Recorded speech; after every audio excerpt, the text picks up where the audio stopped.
गुटखा आरो पान मसालाखौ आबुङै बन्द खालामनाय जाबाय। रावबो गलादारा गुटखा आरो पान मसाला फाननो मोननाय नङा।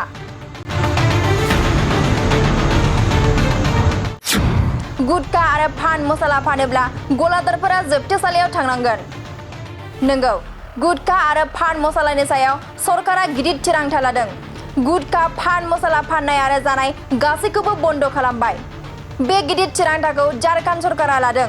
मख'नो गोनां दि सरकारा सुबुंफोरनि गाज्रि सावस्रिखौ नोजोर होनानै आरो रैखाथि होनो थाखाय बे थांखिखौ लादों। थारैनो गोबां लाइमोनफोरा गुटखा आरो पान मसाला जानानै जिउ खोमानांबाय।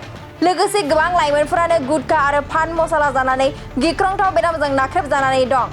गुटखा आरो पान मसाला जानानै लाइमोनफोरा उन्दै बैसोआवनो जिउ खहा खालामनायखौ बोजबनानै लाबाय।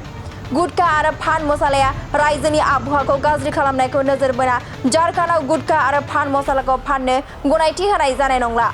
लोगोसे जायफोरा बे नेमखान्थिखौ सिफायो अब्ला सरकारा बेनि सायाव गोख्रों साजा होनाय जागोन। थारैनो झारखन्ड सरकारा गुटखा आरो पान मसालाखौ आबुङै बन्द खालामनाय जाबाय।